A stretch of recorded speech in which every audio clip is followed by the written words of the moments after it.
Robert Lewandowski grew up as a skinny kid who seemed more likely to be blown away by the wind rather than terrorize defenses. As a teenager, he was a failure at school. He used to steal cars, drive in illegal races, and get in lots of trouble with the police.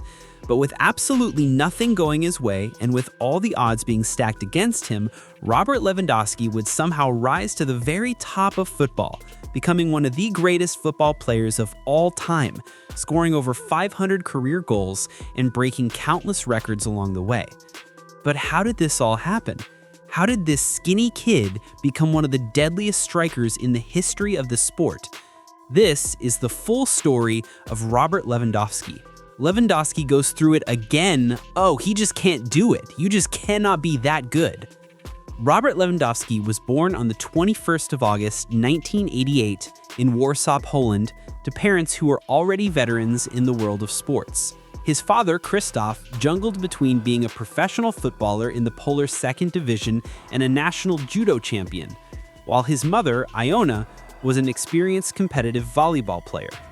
But the family's athleticism did not stop there, as his sister, Milena, went on to become a pro volleyball player too. And so, with a family tree like that, young Robert didn't have much choice but to grow up with sports in his DNA.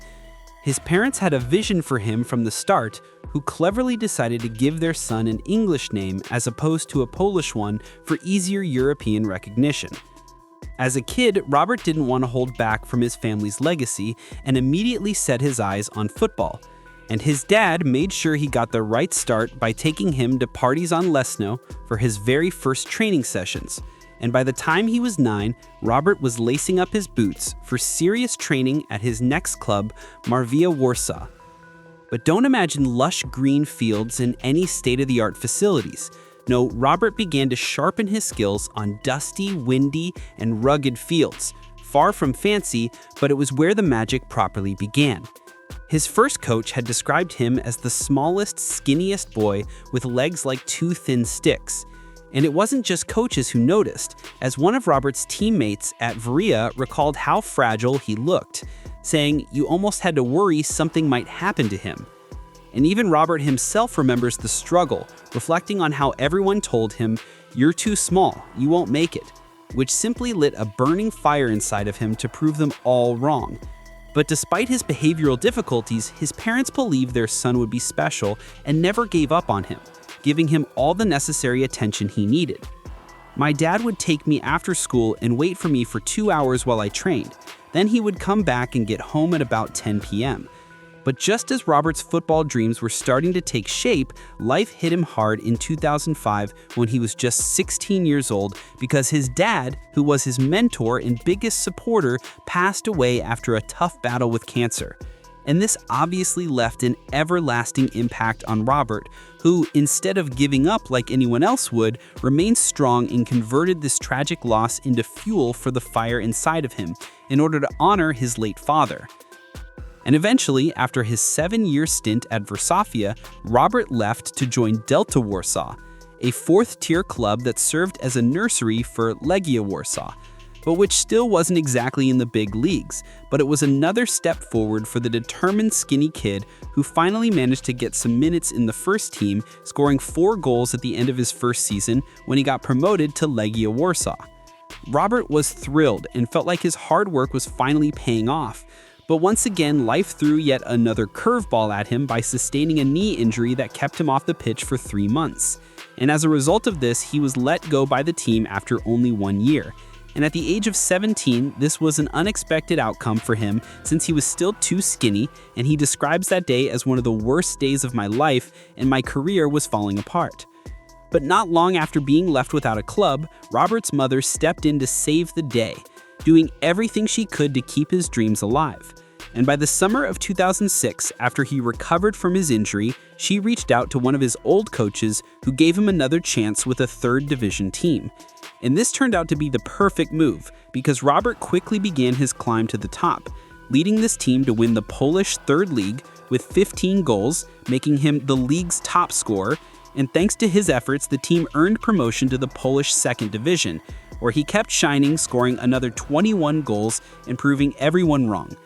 And soon enough, he had his pick of Polish top-flight clubs, choosing to join Lech Poznan in the summer of 2008 for €400,000, and making his official debut for them on July 17th, where he came on as a substitute and scored the only goal in a 1-0 victory in an important Europa League game. And soon enough, Robert scored on his league debut, which deemed him worthy to earn his first cap for the Polish national team in September of that year, where he entered as a substitute and got on the score sheet in a 2-0 win over San Marino. And of course, his hunger for glory and recognition did not stop there, as he helped Lech Poznan win the Polish Cup and Super Cup in 2009, and then led them to the league title in 2009-10 season, where he also finished as the league's top scorer. And by the summer of 2010, after scoring 41 goals and providing 20 assists in 82 games for the club, it was time for the next big step in his career, with interest coming from two clubs, Dortmund and Blackburn Rovers. Before his 22nd birthday, Robert joined Jurgen Klopp at Borussia Dortmund in the 2010-11 season for a fee of only €4.5 million, and what a steal this would soon turn out to be. But his first season with the German side did not go as planned, as Klopp initially signed him as a backup to the team's star striker Lucas Barros, which meant Robert spent more time on the bench than on the field. And even when he did get his chances, things didn't go smoothly, as he missed a lot of opportunities and the Dortmund fans gave him the nickname the Fuesta. And even Klopp himself admitted that Robert wasn't living up to expectations, saying, "I expected more play, more goals, and better contact. He's not at his level."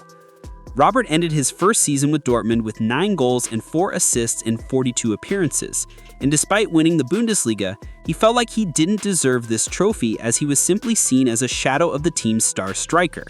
But knowing how Robert never lets any obstacle in life block him, he channeled his full focus on becoming a better player. He knew he was in the big leagues now, and with the thought of his father cheering him on, glory would soon be imminent. So as his second season with the Germans started, he threw himself into intense training, where he began spending up to 6 hours a day in the gym, working hard to build muscle and improve his strength. And it wasn't long before his dedication started paying off, as he got stronger, sharper, and more confident on the pitch. And in combination with an unfortunate injury for the main striker, Barros, Robert soon found himself as a starter for his team. And a heart-to-heart chat with Klopp about what it would take to succeed in the world of football, Robert stormed onto the pitch 3 days later and smashed in 3 goals and set up another in a 4-0 win against Augsburg.